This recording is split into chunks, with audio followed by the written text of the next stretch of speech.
Olá, meu povão. Vamos trabalhar agora regime jurídico único. Agora sim, a gente vai entrar dentro da 8.112 de 90, Estatuto dos Servidores Públicos Civis da União. Tópico bem complexo, bom de estudar, legal, porque esse tópico aqui cai em todo concurso. Então, como é uma matéria que você vai ver que serve sobremaneira para todos os concursos que a Administração Pública Federal está organizando, é bom de você ver que você não perde nunca. Você vai fazer o concurso para ESAF, FCC, FGV, FUNRIO, SESGRAN-Rio, qualquer banca que você faça, que o estatuto seja dos servidores públicos civis da União, está lá o conteúdo da matéria. Vamos entender o que é o regime jurídico. O que é um regime jurídico? Bem, regime jurídico, no nosso caso, é o que vai reger a sua vida funcional, a sua vida profissional. Você pode estar num regime jurídico de direito privado, que você vai estar regido pela CLT, ou você pode estar no regime jurídico de direito público, que você vai estar regido por um estatuto. No nosso caso, que a gente está estudando o Estatuto da União, você vai estar regido pela 8.112 de 90, Estatuto dos Servidores Públicos Civis da União. Bem, dentro do regime jurídico, a gente vai entender como é que funciona a estrutura do regime jurídico único e o que é o regime jurídico único. Para isso, eu vou explicar para vocês essa linha do tempo aqui. Olha só, em 1988 veio a promulgação da Constituição Federal de 88. Poder originário, veio toda a estrutura da Constituição, toda uma estrutura nova que veio consolidando o ordenamento jurídico brasileiro. Dentro dessa estrutura, em 88, nós tivemos o artigo 39 da Constituição, que determinava que a União, os Estados, o Distrito Federal e o município deveriam adotar o regime jurídico único. O que era o regime jurídico único? Bem, a União, os Estados, o DF e o município adotavam um regime jurídico de direito público, ou bem se adotava regime jurídico de direito privado. Não tinha obrigatoriedade de seguir um ou outro. Isso é o regime jurídico único. Por exemplo, a União, o Estado do Rio de Janeiro, o Estado de São Paulo e o município de Cascavel. Olha só, o que a gente tem aqui? A gente tem a esfera da União, a gente tem o Estado do Rio de Janeiro, o Estado de São Paulo e o município de Cascavel. União, Estados e municípios. Tranquilamente, todo mundo aqui na União poderia adotar o Estatuto. Mas se a União adotasse o Estatuto, todo mundo que estaria ligado à União deveria usar o Estatuto. Por exemplo, a União, as autarquias federais e as fundações públicas federais obrigatoriamente seriam regidos por Estatuto. Por outro lado, se o Estado do Rio de Janeiro resolvesse que todo mundo seria seletista, obrigatoriamente todo mundo regulamentado pelo Estado do Rio de Janeiro deveria ser seletista. O que não poderia ter, por exemplo, é dentro de uma mesma esfera, o Estado de São Paulo, você ter, por exemplo, situações de estatutários mais situações de seletista. Isso não pode. Ou bem se escolhe um, ou bem se escolhe o outro. Não quer dizer que o regime jurídico obrigatoriamente escolhe você no estatuto, não. Você pode escolher um ou pode escolher outro. Mas o que você escolher, obrigatoriamente, toda a esfera tem que seguir. Se o município de Cascavel chegar e escolher que todo mundo deve ser estatutário, todo mundo do município tem que ser estatutário. Agora, se ele escolher a formatação de regime jurídico do direito privado, todo mundo que trabalha para o município deverá ser seletista. Não é obrigatório um ou outro, mas se você adotar um, todo mundo tem que seguir. Para você entender a linha do tempo, isso determinava o artigo 39 da Constituição, o regime jurídico único. Ou bem se adotava estatutário, ou bem se adotava seletista. Em 1990, a União fez a opção dela.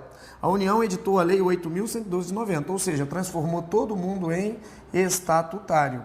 Só que antes da promulgação da Constituição de 88, dentro da União, tinha pessoas regidas pela CLT. O que acontece então se ela escolher o estatuto e não pode ter as duas na mesma esfera? O artigo 243, parágrafo 1º da Lei 8.112 de 90 resolveu o nosso problema, ou melhor, resolveu o problema da União, né? O que ele fez? Todo mundo que era seletista, em 90 ganhou de presente um cargo público. Só que isso não vai acontecer mais não. Você quer passar para concurso, quer estar regido pela 8.112?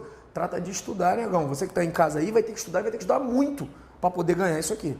Ah, mas em 90, quem era seletista ganhou. Sim, isso foi uma readaptação.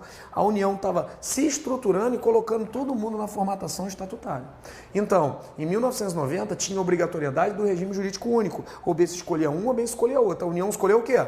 Estatuto. Quando chegou a emenda constitucional 19 de 98, o artigo 39 foi mudado. O caput do 39, a cabeça do 39 foi mudado. E foi extinto o regime jurídico único. A emenda constitucional 19 de 98, que é chamada reforma administrativa, mudou o caput do 39 e disse que agora você poderia ter dentro da mesma esfera tanto estatutários quanto seletistas. Para tanto, em 2000, a União editou a Lei 9.962/2000, que regia a situação dos seletistas que trabalham para a União. Ou seja, depois de 1998, você podia coadunar tanto seletistas pela Lei 9.962/2000, como também estatutários. Ou seja, você poderia ter dentro da União todo mundo estatutário numa autarquia que é regida pela União, ou seja, uma autarquia federal, pessoas regidas pela CLT. Então, extinguiu o regime jurídico único após 19 de 98.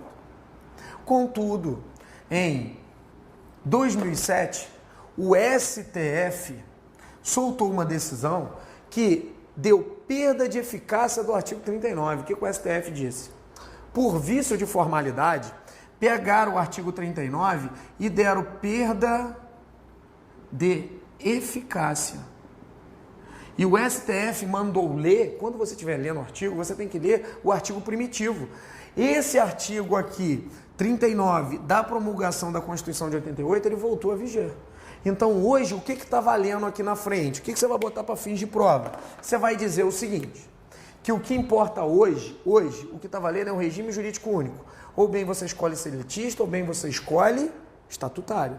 Se você escolher um, todo mundo tem que seguir. A União escolheu o quê? Estatuto.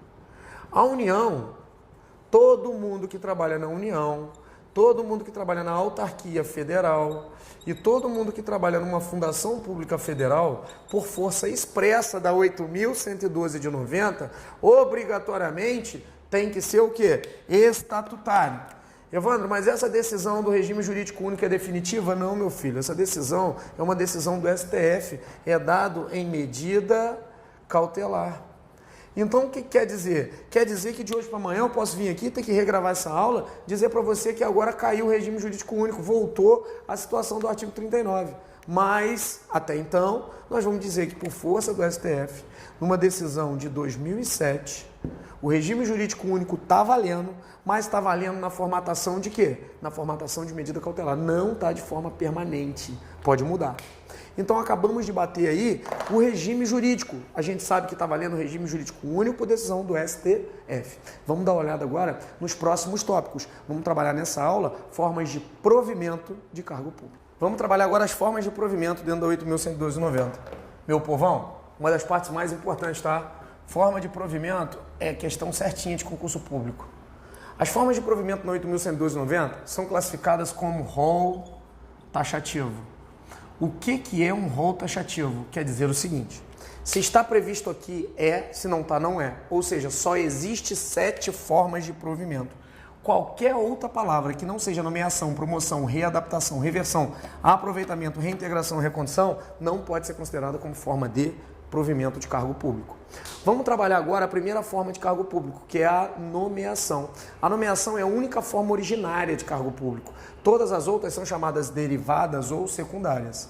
A única forma originária é, é a nomeação. Evandro, por que a nomeação é a única forma originária? Pelo seguinte, na 8.112/90, você só pode entrar de 2 formas. E nas 2 formas, você entra através de nomeação. Nomeação em cima e nomeação embaixo. Se você for pela porta de cima da 8.112/90, você vai estar num cargo de natureza efetiva. Na de baixo, você vai estar no cargo em comissão. Qual é a diferença? Cargos em comissão são classificados como cargo de livre nomeação e livre exoneração. É aqueles cargos que eu coloco a hora que eu quero e tiro você a hora que eu quero, sem concurso público. São cargos que são trabalhados de forma de chefia direção e assessoramento. São cargos de livre nomeação e livre exoneração. Coloco a hora que eu quero, tiro a hora que eu quero. Ou seja, você consegue entrar na 8.112 sem concurso público também. Só que também é por nomeação. E você pode entrar através de concurso público. Ou seja, você vai ter um cargo de natureza efetiva. Um cargo efetivo. Entra por nomeação. Aqui você obrigatoriamente tem que fazer concurso público, tá? Qual é a diferença básica? No cargo de natureza efetiva, você ganha estabilidade no serviço público e também tem que passar pelo estágio probatório. Fica tranquilo que a gente vai ver na sequência. Aqui embaixo, no cargo em comissão, jamais você adquire estabilidade. Jamais você tem estabilidade no serviço público. Tem que tomar cuidado. Então vamos lá. Olha que legal. Tanto faz entrar por cima ou pela porta de baixo, pela porta de cima através de concurso, pela porta de baixo sem concurso público. Mas para você estar inserido na 8.112, para você ter um cargo público, obrigatoriamente tem que ser por nomeação. Evandro, eu quero trabalhar na 8.112, quero ser regido pelo regime jurídico público da 8.112. Como é que eu faço? Obrigatoriamente, você tem que entrar através de nomeação. Sem problema, né, meu aluno? Você que está em casa copiando aí, já sabe os esqueminhas. Agora, tudo que eu contar dali para frente vai valer tanto para nomeação através de concurso público, cargo efetivo, como também para nomeação através de cargo em comissão. Entro com concurso ou sem concurso. Então vamos agora para o esquema da nomeação. Deixa eu tirar essa parte aqui que é para você não confundir. Vamos trabalhar o esquema da nomeação agora. Bem, você fez o concurso público ou não fez o concurso público, ou seja, você está num cargo de natureza efetiva ou você está num cargo em comissão, tanto faz um ou outro, obrigatoriamente você vai ter que ter esse esquema aqui. Bem, fez o concurso público ou não fez, a primeira estrutura de entrada no 8.112 é a nomeação. Evandro, o que é nomeação?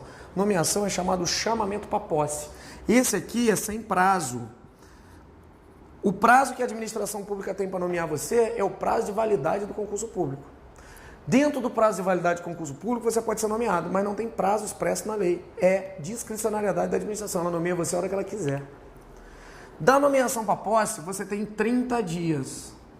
Do dia que você é nomeado, que sai a publicação no Diário Oficial, você tem 30 dias para tomar posse. Esse prazo aqui é chamado prazo fatal.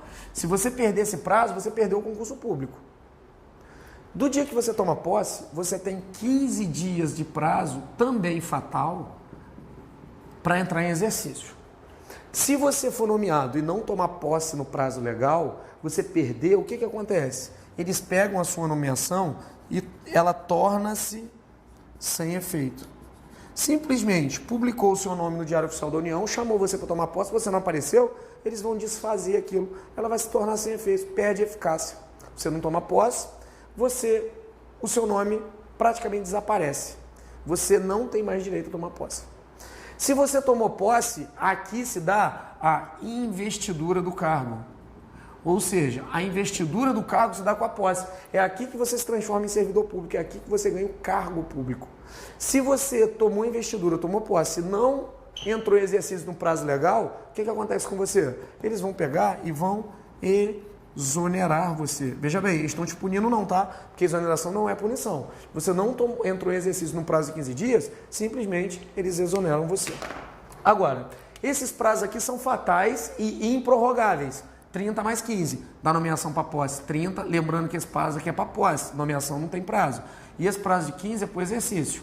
Esses prazos são improrrogáveis, fatais, mas você pode tranquilamente declinar desses prazos. Ou seja, cara, você está quebrado, passou no concurso público, seu dinheiro acabou. Você vai esperar 30 dias para tomar posse, mais 15 para entrar em exercício.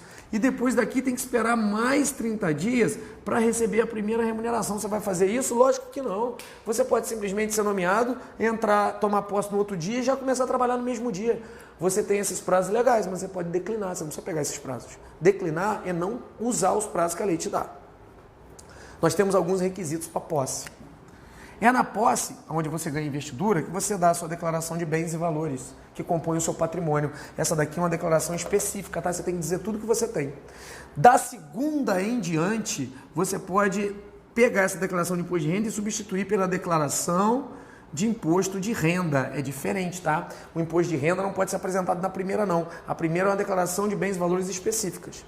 É aqui que você apresenta o atestado médico oficial. Você também pode deixar alguém tomar posse no seu lugar através de uma procuração específica. Você dá uma procuração específica para a pessoa, ela toma posse no seu lugar. Opa, a posse pode se dar com procuração específica, mas calma, tá? O exercício é personalíssimo. Aqui não tem jeito. É só você que pode entrar em exercício. Você não pode mandar outra pessoa entrar em exercício no seu lugar. Toma cuidado, tá, meu povo? Olha só. Se da nomeação para posse você não toma posse, ela torna-se sem efeito. Se você está trabalhando, você toma posse e não entra em exercício, você é exonerado. Lembrando que exoneração não é punição. Matamos aí o esquema da nomeação. Lembrando que vale tanto para cargo efetivo com concurso, como para cargo em comissão, sem concurso público. Nós vamos agora, na sequência, trabalhar a situação do estágio probatório e da estabilidade no serviço público, lembrando que só vai valer para o cargo de natureza efetiva. Vamos passar para o próximo tópico aí. Tema também bem cobrado em concurso e é bacana porque não tem muito mistério, é só você entender a mecânica da coisa. Trabalhamos nomeação, posse, exercício. Após o exercício, a gente entra numa nova fase. Só que isso aqui, pessoal, só vale para o cargo de natureza efetiva. Isso aqui que eu vou trabalhar. Você sabe que o cargo em comissão jamais ganha estabilidade. Então também não passa pelo probatório, não. Não tem probatório para cargo em comissão. Só para o cargo de natureza efetiva, aquele que você faz concurso. Depois que você entra em exercício, você tem um lapso de 3 anos. Nesse lapso de 3 anos, acontecem duas coisas paralelas. Acontece estágio probatório e estabilidade. São institutos diferentes. O estágio probatório diz respeito ao cargo público, a estabilidade diz respeito ao serviço público. O estágio probatório está previsto no artigo 20 da 8.112. Toma cuidado, se você for ler o artigo hoje aí, você pegar 8.112 aí na sua casa e começar a ler, você vai ver que está falando 24 meses. Mas não está valendo não, está sem eficácia por decisão do STJ. O ministro Félix Fischer, ele decidiu que o prazo do estágio probatório é de 3 anos. Não obstante o fato ele ser diferente da estabilidade, tá? Estágio probatório de respeito ao cargo está previsto no artigo 20 da 8.112, tem um prazo de 3 anos. Estabilidade diz respeito ao serviço público. O artigo é o 41 da Constituição Federal de 88 e ele diz respeito ao serviço público. Tem diferença? Tem uma diferença abissal entre dizer respeito ao cargo e ao serviço público. A gente vai ver daqui a pouco. 4 meses antes de fim esse prazo de 3 anos, você passa por 2 avaliações de desempenho. A avaliação de desempenho é obrigatória tanto para você ganhar o estágio probatório quanto a estabilidade. E os dois são avaliados 4 meses antes de fim do prazo de 3 anos. No caso do estágio probatório, os requisitos são explícitos na Lei 8.112. É o chamado ACAD-PRO-RE. Grava, ACAD-PRO-RE são os requisitos do estágio probatório para avaliação de desempenho. Assiduidade, capacidade de iniciativa, disciplina, produtividade e responsabilidade. Está lá no artigo 20 da 8.112/90. É só você abrir a 8.112 que está lá. Assiduidade, capacidade, disciplina, produtividade e responsabilidade. Já faz o esqueminha e coloca ACAD-PRO-RE. Tu não vai esquecer, não tem problema. Isso é feito 4 meses antes da avaliação de desempenho do estágio probatório. A avaliação de desempenho da estabilidade está prevista no artigo 41 da Constituição também, mas não tem os requisitos, só fala avaliação de desempenho. Tanto faz uma quanto outra, você faz após o transcurso de prazo de 3 anos. Lembrando que para você ganhar tanto a estabilidade quanto o estágio probatório, obrigatoriamente tem que passar pela avaliação de desempenho. Não existe estabilidade por mero decurso de prazo. Por exemplo, eu mesmo sou servidor público federal.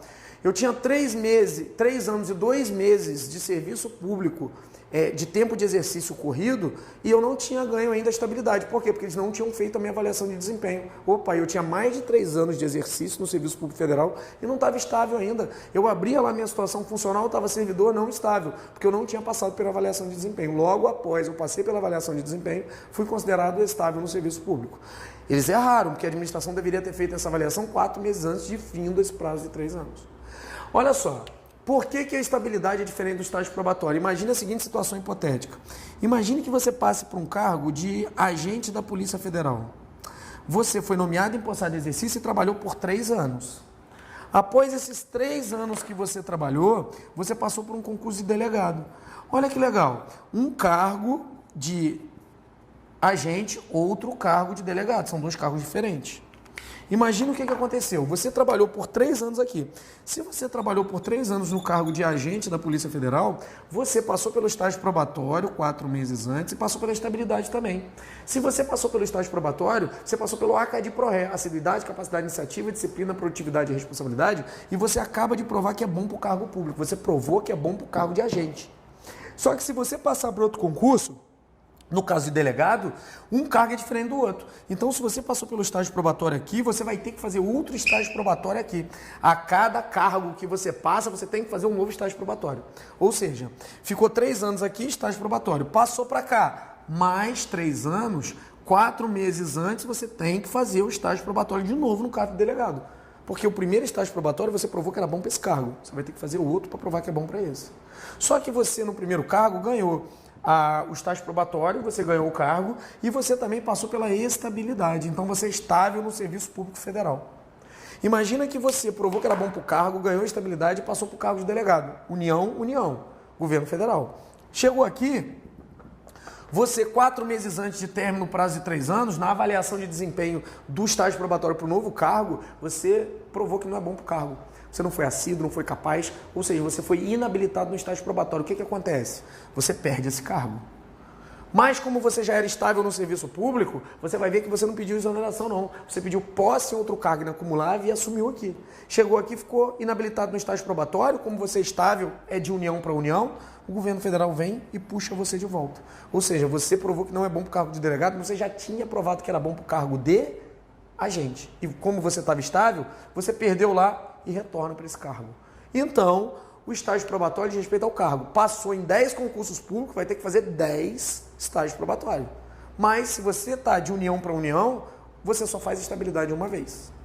Então, para pré-requisito, para você ganhar estabilidade, você tem que passar pelo estágio probatório, não tem jeito. Mas, de cargo para cargo, novo estágio probatório, estabilidade uma única vez. Matamos aí a situação do estágio probatório e da estabilidade. Vamos seguir aqui na sequência e vamos pegar aí as outras formas de provimento de cargo público. A promoção, ela não tem definição no 8.112/90, é de definição doutrinária, o conceito dela, conceitual. Você tem que gravar que ela é forma de promoção. Eu vou explicar mais ou menos como é aqui para que você entenda por que ela é uma forma híbrida. A promoção jamais é a troca de cargo sem concurso público. A troca de cargo sem concurso era chamada acesso. Isso aqui foi declarado inconstitucional pelo STF. Acesso ou ascensão foram declarados inconstitucionais. O que era o acesso? Antigamente, você poderia, por exemplo, entrar para ser agente de polícia, trabalhava 25 anos, era promovido a delegado. Você trocava de cargo sem concurso. Pela 8.112, isso não existe mais. O acesso à ascensão foi declarado inconstitucional. Não pode ter troca de cargo sem concurso público. Para você trocar de cargo, obrigatoriamente, você tem que fazer novo concurso público. A promoção é mais ou menos a troca de nível ou de classe dentro sempre do mesmo cargo. Imagine que você entra para ser agente da Polícia Federal ou para ser analista do INSS. Você vai entrar na classe mais baixa, na 3ª classe. Depois de um tempo, você passa para a 2ª, você passa para a 1ª e vai chegando até a classe especial. Não estou dizendo que é necessariamente essa sequência. Depende da carreira do cargo que você está trabalhando. Mas você vai ter uma promoção funcional. Você ganha 10, 20, 30, 40 no final de carreira. Correto? Bem, todo cargo é criado por lei e é na classe base. Então, os cargos que você entra, por exemplo, é sempre na classe mais baixa, na 3ª classe. Se você subiu para a 3ª para a 2ª, você está sendo promovido. Imagina que tenha 10 cargos na 3ª classe. Você depois vai ter mais 10 na 2ª classe. Esses 10 vão sair daqui e vão subir, esses 10 servidores que estavam na 3ª. Então, abre vacância nessa 3ª classe.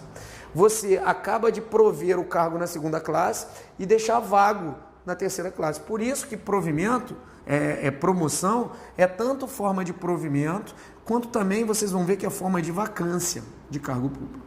Então tá aí a promoção. Acesso à ascensão declarada inconstitucional e você sabe que não é a troca de cargo, é proibido trocar de cargo sem concurso. É troca de nível de classe sempre dentro da mesma classe. Dentro do mesmo cargo. Readaptação. Readaptação é quando você tem uma limitação física ou mental e você é readaptado em outro cargo, que tem alguns requisitos. O que acontece? Vamos dar um exemplo. Imagina um escrivão de polícia. Você tem um escrivão de polícia que ele entra, esse cargo de escrivão, ele tem as funções. Qual é a função do escrivão? Digitar, dar andamento no inquérito policial. Você imagina que o cara entra para trabalhar como escrivão e dá LER, lesão por esforço repetitivo nele. Se deu LER, ele está impedido de executar as funções do cargo que ele entrou para trabalhar. Naturalmente, a administração vai chegar e vai fazer o quê? Vai colocar ele de atestado médico. Você pode ficar de atestado médico por até 24 meses, de acordo com a 8.112,90. Depois de 24 meses de atestado, vai acontecer alguma coisa. Ou você vai ser aposentado por invalidez, ou você vai ser readaptado, que é o que a gente está trabalhando. Ah, Evandro, ele vai ser aposentado, mas tem algum cargo que está para ele trabalhar. Para que você vai aposentar o cara por invalidez? Aproveita ele trabalhando. Pega esse escrivão e vê se tem algum cargo compatível. Opa, achei o cargo de agente da Polícia Federal. Existem os cargos e existem as funções de agente. Veja bem, eu acabei de falar na promoção que é proibida a troca de cargo.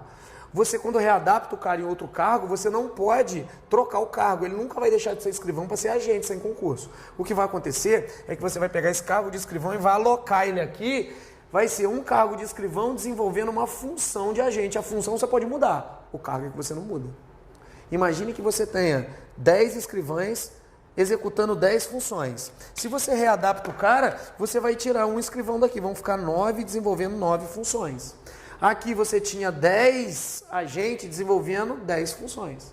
Agora você vai ter 10 cargos de agente, um cargo de escrivão, desenvolvendo 10 funções, mais uma função. Então você vai ter 10 agentes, um escrivão desenvolvendo 11 funções de agente. Então você vai ter mais uma pessoa. O que aconteceu? Você acaba de prover, dar provimento aqui e você deu vacância. Porque de qualquer forma, você preencheu aqui e você tirou uma pessoa daqui. Então vai ter vacância de cargo público. Então, meu povo, readaptação, que é a limitação física ou mental, onde o cara é readaptado em outro cargo compatível com o que ele faz, você pode, é tanto forma de provimento, quanto também a forma de vacância de cargo público. Vamos para aquela parte do quadro aqui. Me acompanha aqui, câmera. Olha só. Então você sabe que provimento, promoção e readaptação são as únicas formas classificadas como formas híbridas. Ou seja, são tanto formas de provimento quanto também formas de vacância de cargo público. Então a gente acabou de trabalhar aqui nessa primeira parte, nas formas de provimento, a nomeação em toda a sua plenitude, trabalhando promoção e readaptação. Lembrando que promoção e readaptação é tanto forma de provimento quanto também forma de vacância. Não existe acesso à ascensão. Acesso à ascensão é a troca de cargo sem concurso público. Isso não existe. Isso foi declarado inconstitucional pelo STF. Você sabe que a readaptação é a limitação física ou mental do servidor, que é readaptado em outro cargo que tem algumas peculiaridades. O outro cargo tem que ser compatível, o outro cargo tem que ter remuneração compatível, complexidade do cargo tem que ser igual. E você tem que ter a mesma natureza. Então você já sabe que depois de 24 meses, numa limitação físico-mental, você aposenta ou readapta a pessoa. O macete é readaptação, você liga direto à limitação físico-mental. Promoção, você sabe que não é troca de cargo, é troca de nível ou de classe dentro do mesmo cargo. E você sabe que o conceito de promoção não existe na lei, é um conceito doutrinário. Trabalhamos aí as 3 primeiras formas de provimento de cargo público. Na sequência, a gente vai trabalhar reversão, aproveitamento, reintegração e recondução. Um abraço e até a próxima aula.